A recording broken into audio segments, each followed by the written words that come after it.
Welcome to the e-commerce growth show, brought to you by Segmentify, the fast, lean learning machine, the fastest learning, most revenue-generating personalization platform for e-commerce.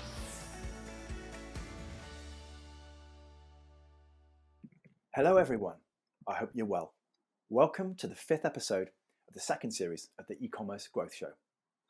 It's another sunny day in Bristol, right in the middle of lockdown, and as you know from our newsletter recently, we thought it'd be a really nice thing to try and support those guys that have been affected by COVID in terms of their roles or the work that they're doing, to widen their network and help them to find a great new role.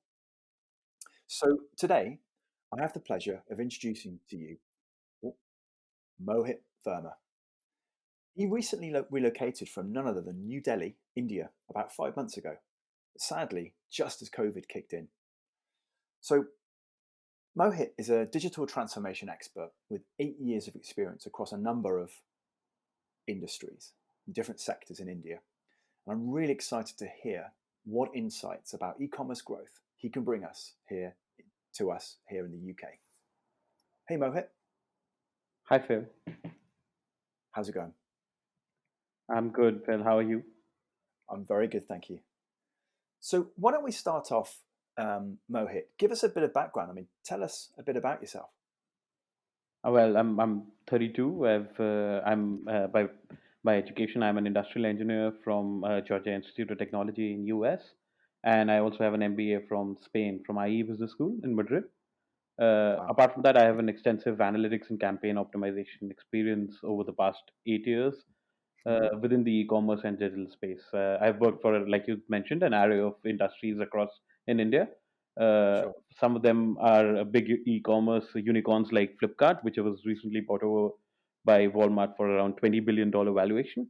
Wow. Before that, I've had my own startup as well, and most recently, I worked at a food tech startup called Dineout, wherein I was working as a sales and marketing strategist.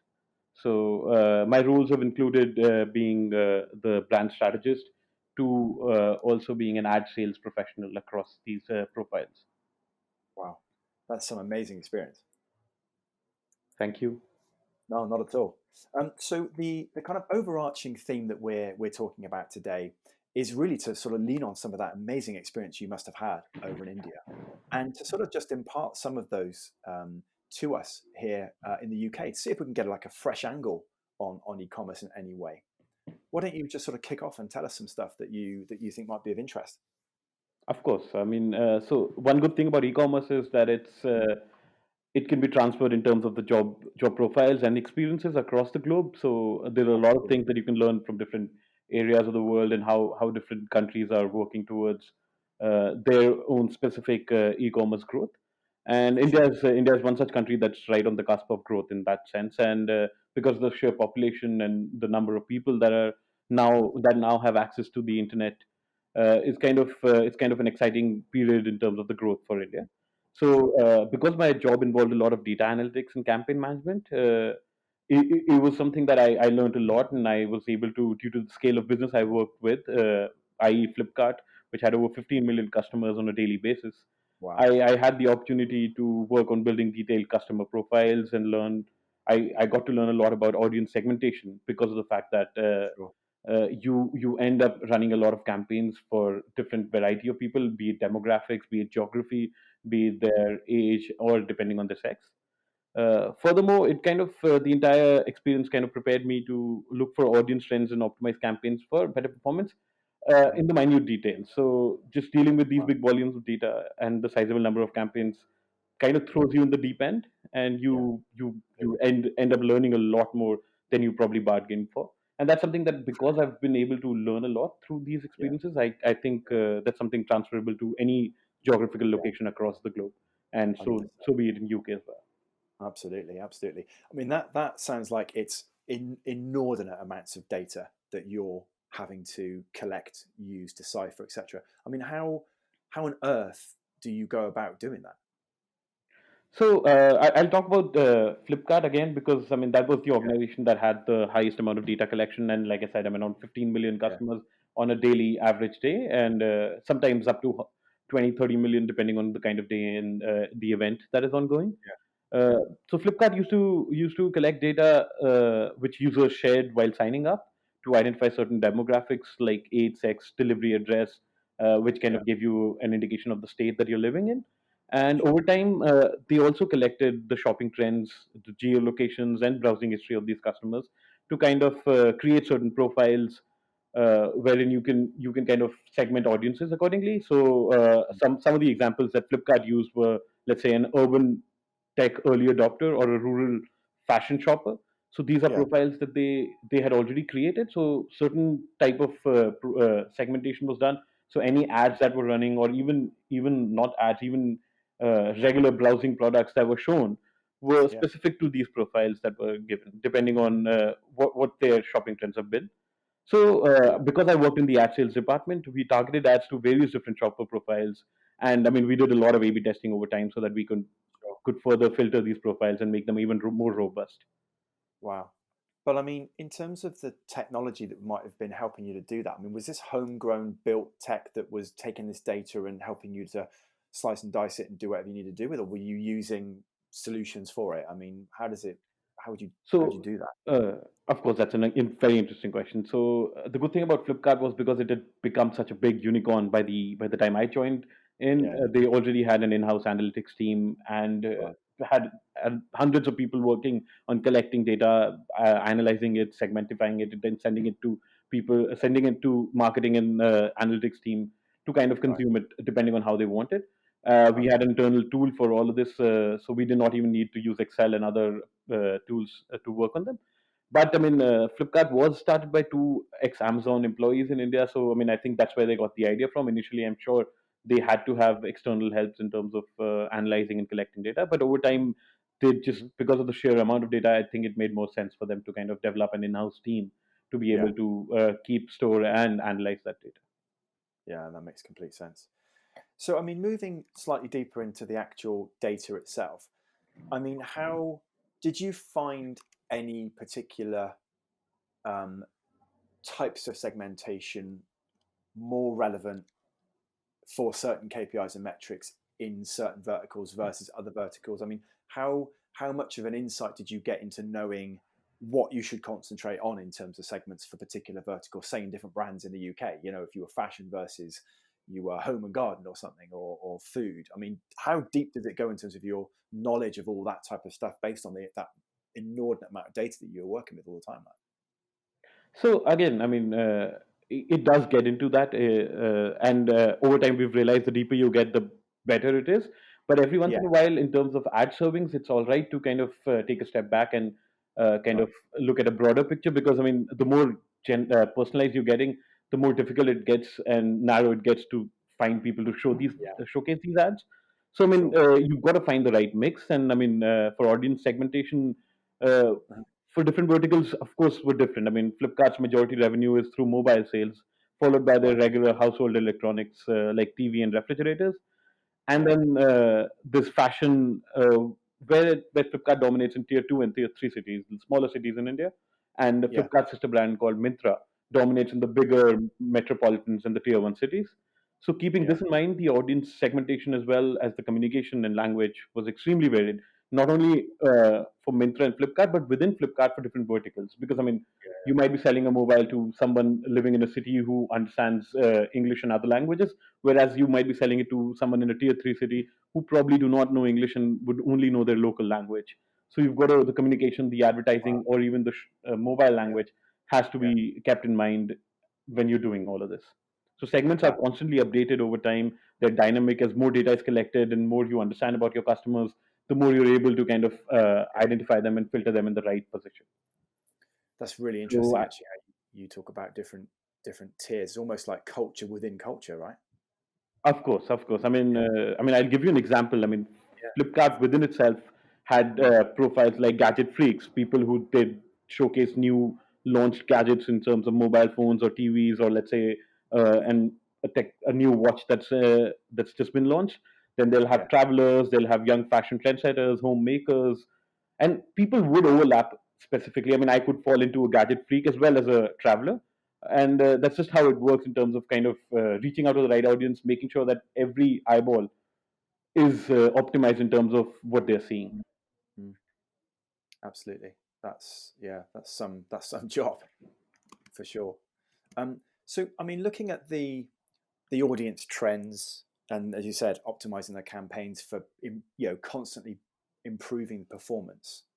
How did you kind of go about that? What were the key metrics you were tracking? What did success look like? Can any of that be transferred to what we're trying to do, as you said, globally within e-commerce? Did you pick up any really important stuff from being in such a massive operation, such a massive country? Of course. So, I mean, as I've highlighted, because of the volume of the page Yeah. visits that you're Yeah. collecting, there's a tremendous amount of raw data. So we kind of got the data in a consumable form, wherein we could use various forms of pivot and other tools to further Sure. read and analyze that data to kind of spot trends and start working towards optimizing of those specific campaigns that we're running at that moment.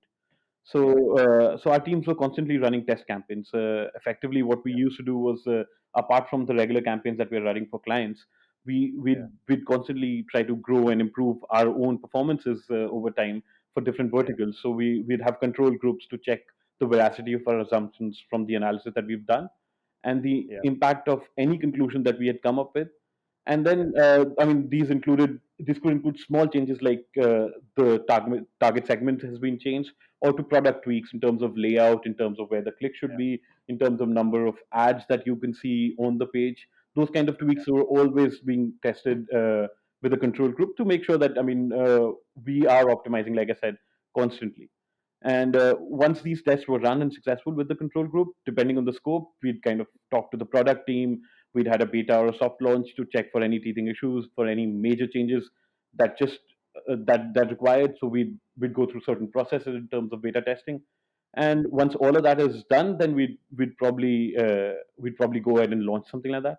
Again, to check the performances of these campaigns, as we already had a baseline performance, which we'd collected over 6 months to a year of Yeah. all our campaigns. We benchmark any new campaigns against these baselines and check for the performance against that benchmark. The measurement varied depending on campaigns, but the key attributes generally were total views, CTR, final conversions on our end, and for customers it was cost per conversion.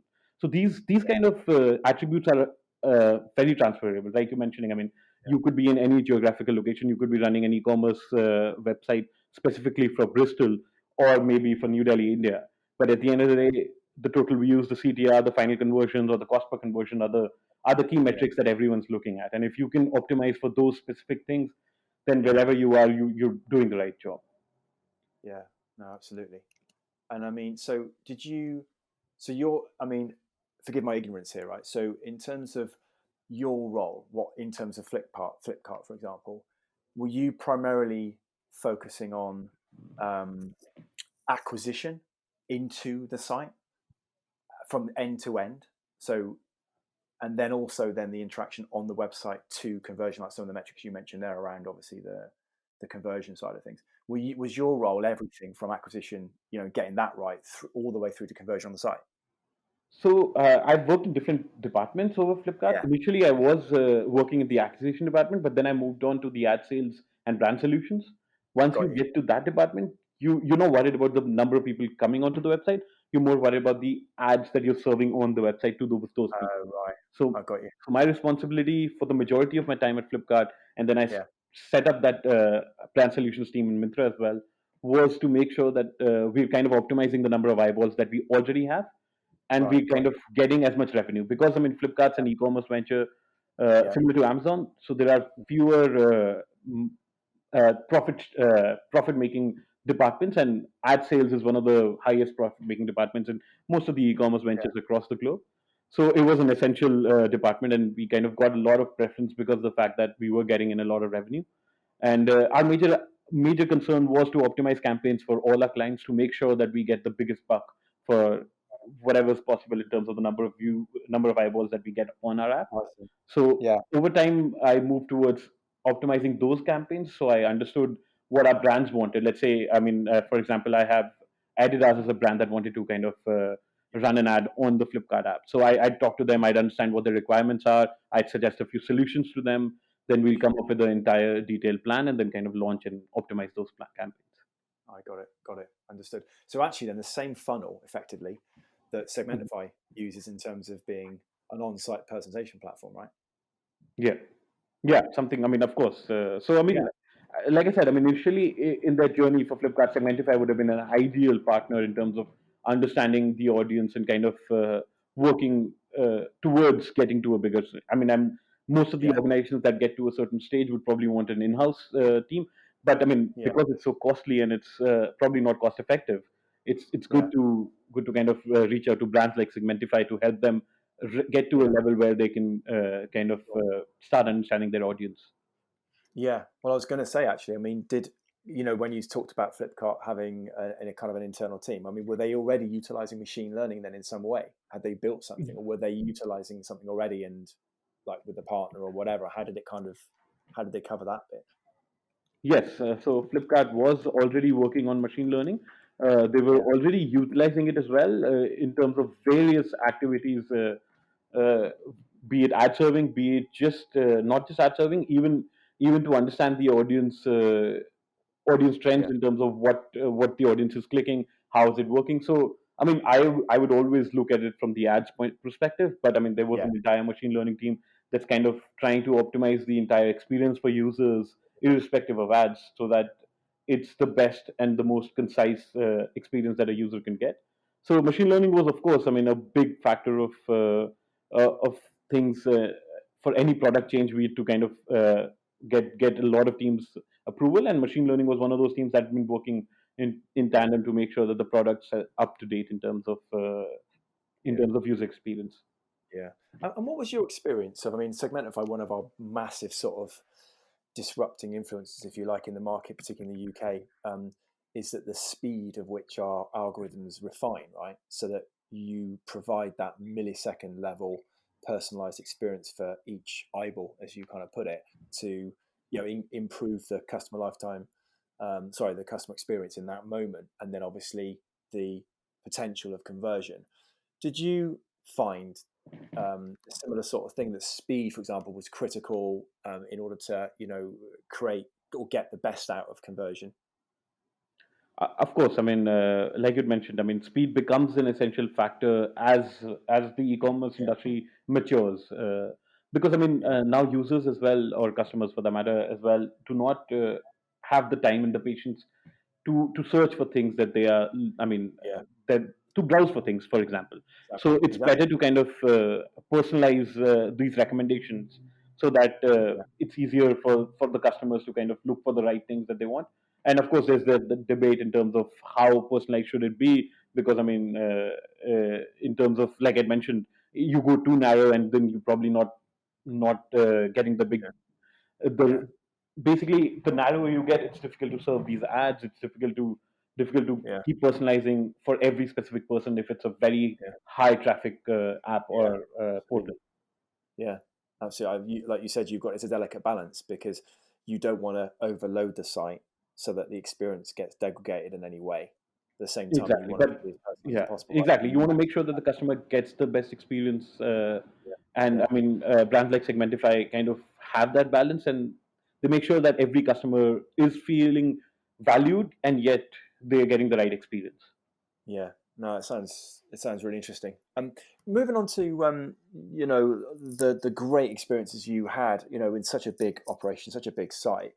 You must have come up with a number of challenges over that time to try and overcome. I mean, can you highlight any of the sort of big problems and big challenges that you faced and how you overcame them?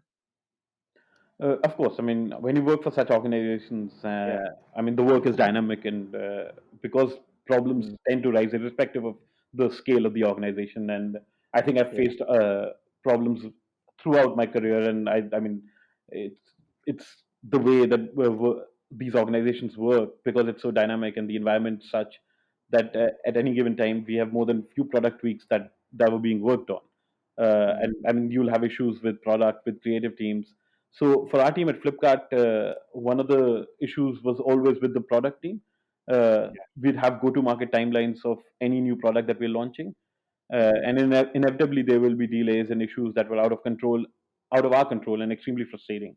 So one of these was, I mean, I'll give you an example. I mean, there was a new product that we had worked on for personalization of ads for customers, like we're discussing right now. Yeah. So we wanted to, I mean, we'd basically signed up with a new mobile phone launcher, mobile phone organization that was just launching, and we'd agreed a deal with them to showcase personalized ads to customers who'd purchased a phone over 9 months ago. Because our own Yeah. internal data suggested that that is when customers upgraded their phones and they'd be looking and browsing for new Yeah. phones.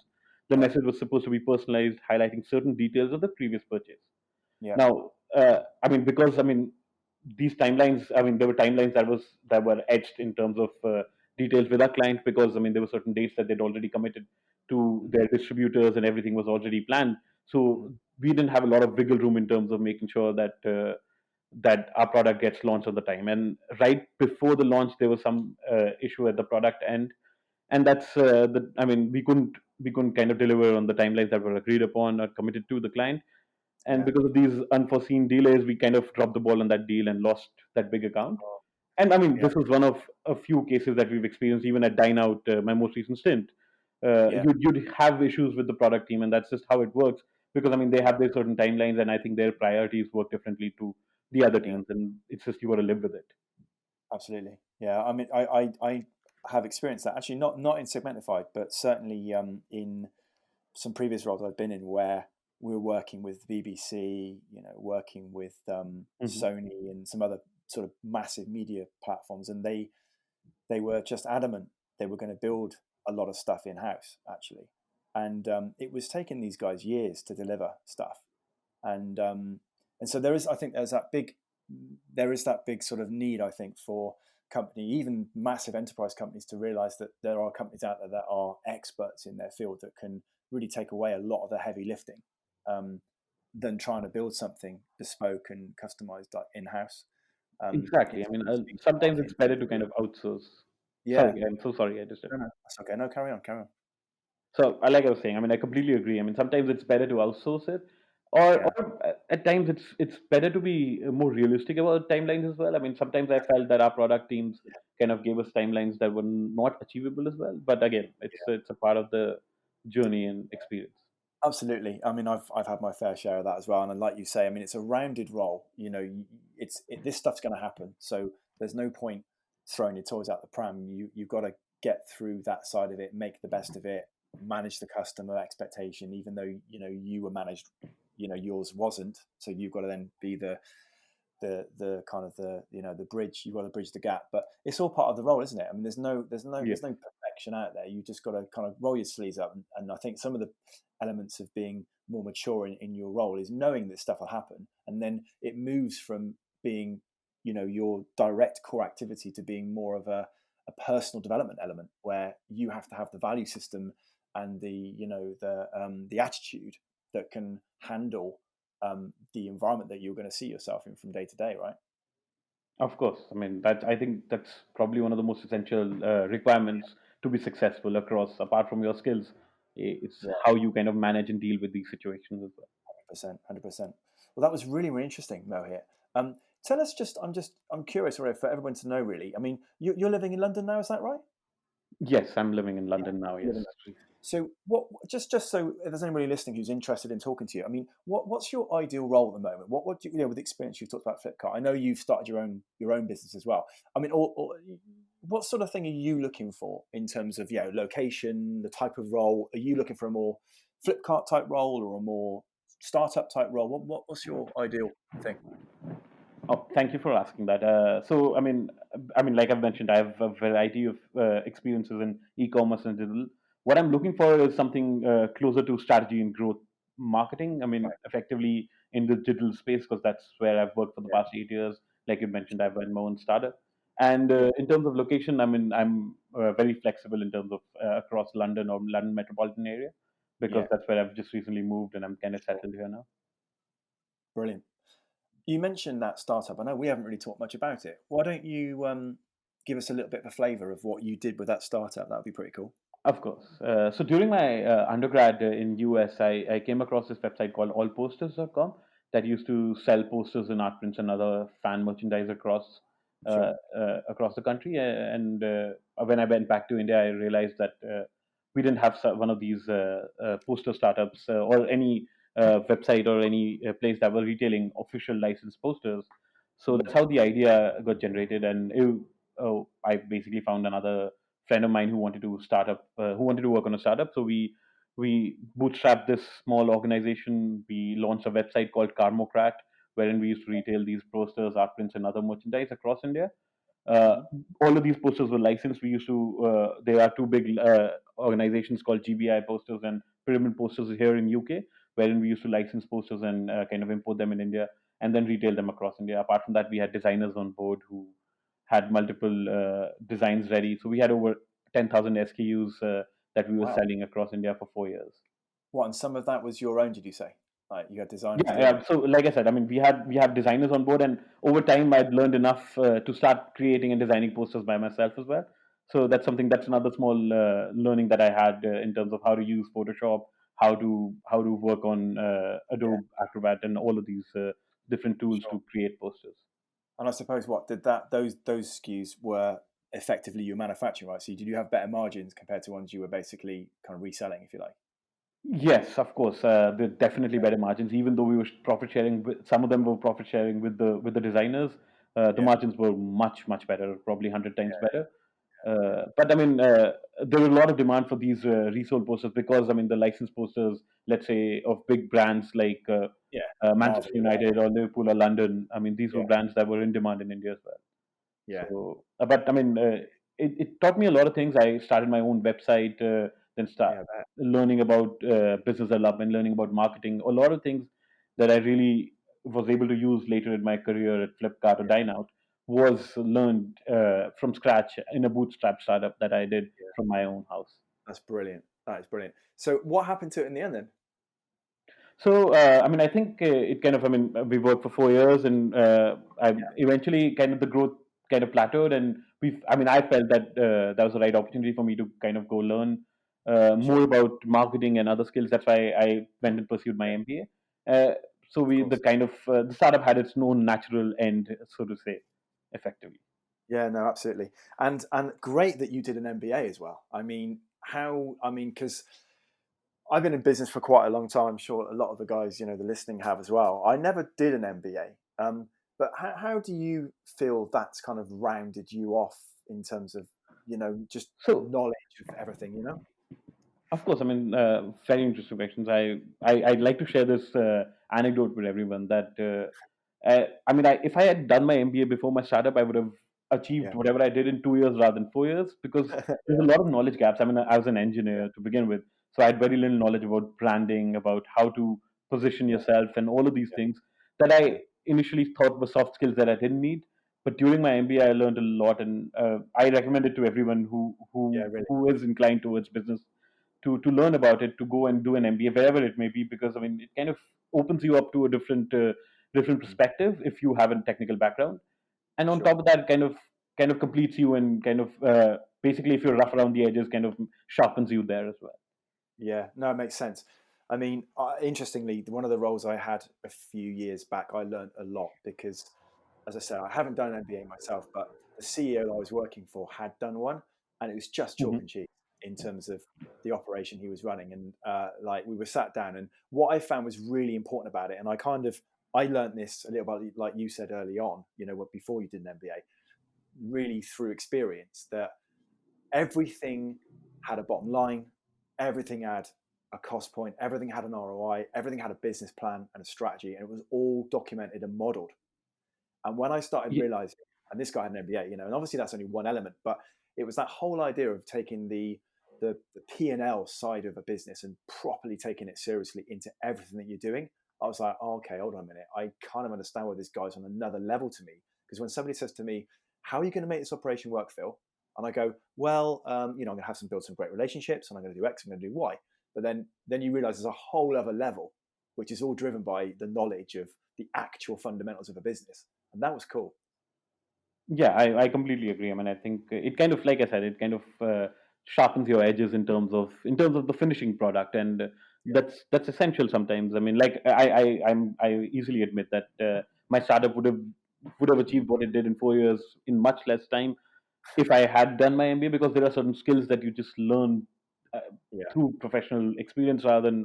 rather than anywhere else. But I mean, uh, if you're a technical background startup, technical background guy and who's starting his own organization, it's difficult to understand a lot of these soft skills in terms of marketing, in terms of, like you said, ROI, in terms of making sure everything's documented, the right P&L Yeah, statements are ready. All those absolutely. skills was something that I had no idea about to begin with when I started as a 22-year-old in my own Yeah, organization. absolutely. That sounds like it was exciting times.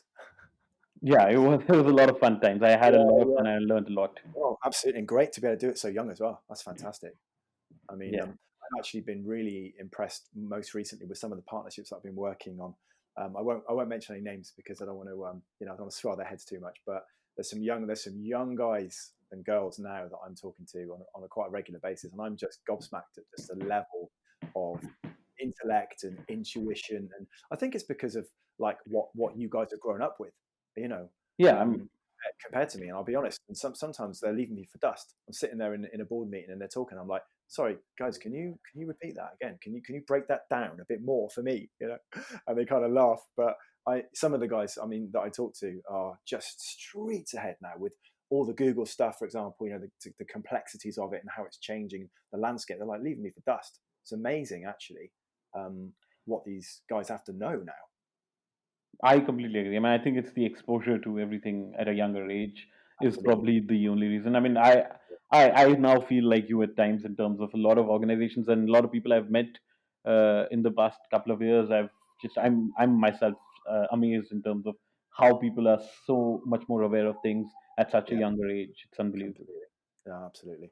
Well, listen, thank you so much for that. I mean, obviously, sadly, we are still right in the middle of COVID and the lockdown. And the timing of everything was, pretty poor for you and I, actually, in terms of Of Segmentify's journey and what we're planning to do.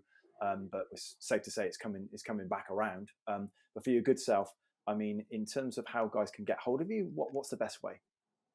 So, I mean, ideally, I mean, I can be reached on my LinkedIn profile. Mohit Verma is my name, and you can search there. My email address is mohit1305@gmail.com.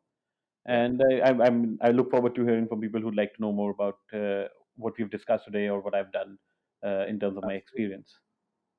100%. Just to finish off, then, if you were to give one key nugget, one piece of gold for our listeners to be able to take away from this chat, what would it be? I mean, I think, like we discussed, I mean, in the past 5-10 minutes, in terms of knowledge and exposure, the more you're Yeah, exposed, the more you're learning in terms of any specific field. I know a lot more about digital than other fields. So my key takeaway or my key nugget to anyone is to keep learning. I mean, especially in digital, it's so dynamic and it's so vast that you can never know everything. So the more you learn, the more you read, the more you'll understand, and the more you will absolutely. be up to date in terms of the entire field. Yeah, no, you're right. I mean, the more effort you put into learning your trade, Yeah, the I mean better. it's directly proportional to how much you kind of gain out of it. Yes. Yeah, absolutely. If you want to differentiate, you just got to put the work in. There's no other way, is there? Let's be honest. Yes, I definitely. mean, I mean, yeah. yeah. Anyway, listen, I mean, thank you so much for that, Mohit. It was really, really interesting. Thank you for spending some time with me. And thank you, everyone, for listening. I hope you felt it was valuable and great to hear somebody who's come over from India and bring that angle with them. Who's worked for some very large operations and small alike.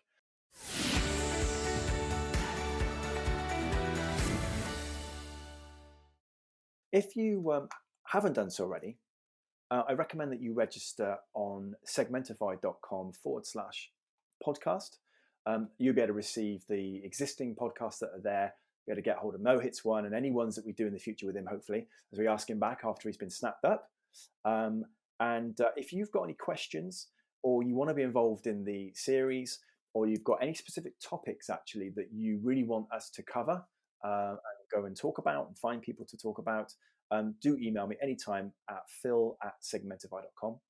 And just really the last thing to say is if you can really get behind Mohit and support him by sharing this podcast across your networks, and to just think about anybody that would be of interest to speaking to Mohit, do give us a shout. And bear him in mind.